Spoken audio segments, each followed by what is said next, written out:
want to talk about advertising where people congregate to. I'm here in Times Square, and it's reminding me of something that a client asked us a couple weeks ago of how to maximize their traditional ad dollars.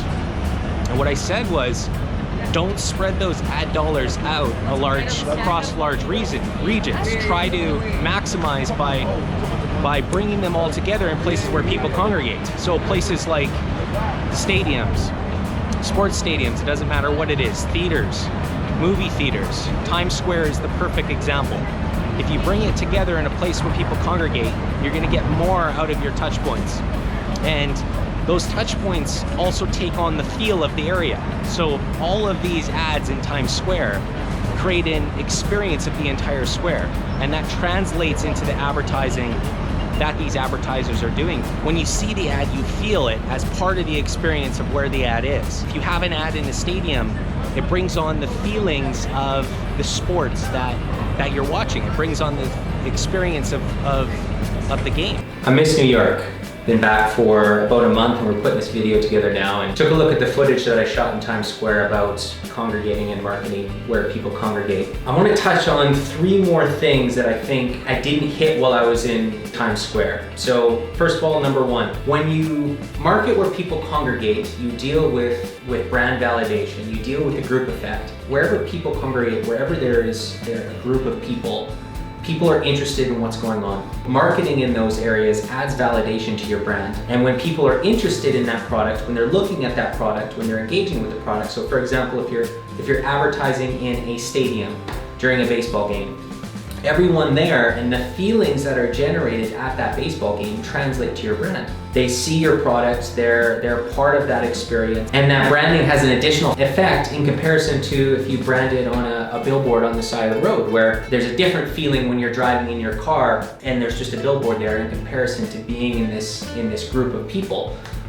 Where you have this big audience and they're feeling the experience during that. Number 2, one of the other things that happens when you're advertising where people congregate is you often use less dollars in comparison to spreading out your advertising dollars over a large area. So again, I'll come back to the billboard example because this is the easiest one to explain. If you use your marketing dollars to have billboards in a whole bunch of areas around the city, and you look at the amount of impressions that you're going to get and the amount of touch points you're going to get from all of those billboards, you're often able to create the same amount of touch points in 1 or 2 areas, and your management cost and your overhead go down for maintaining those contracts. So you have more marketing dollars, and your marketing dollars will go further. In addition to point number 1, where you're developing a feeling and experience towards your brand where people are gathering together. And number 3, which I did talk about a little bit when I was in Times Square, but we find that touch points that are created in areas where people congregate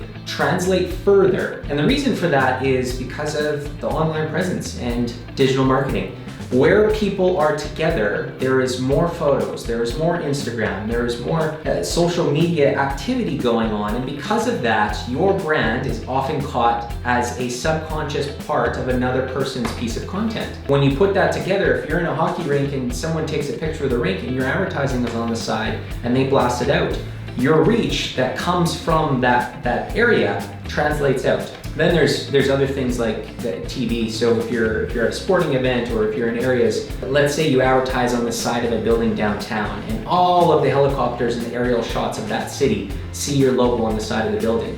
You're advertising where people are congregating, you're advertising where your touch points are going to take you further. It's just something to think about. It's not always the most cost effective in comparison to digital and some of the other options that we have, but it gives you a fantastic way to still engage in traditional advertising, specifically if your customers and your audience are still looking in those areas, and it provides you a lot of credibility that translates to your brand. I think it's still important in a lot of scenarios, and it always has to go into the marketing portfolio and into the mix when you're deciding on how you're going to create your touchpoint cycle. Thanks again for watching, guys. This is a new YouTube channel, and as always, I ask that you subscribe by smashing the subscribe button below. I'm trying to get started, so I need your feedback, I need your comments. I want to provide you with as much value as possible, and I need your help to do that. Thanks again.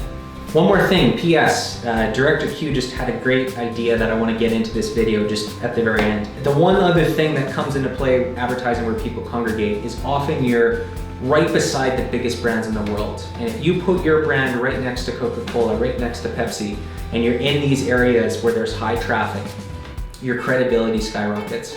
And you can play off the credibility in the brand that some of the other brands have made. So just another tidbit, a PS, keep it in mind.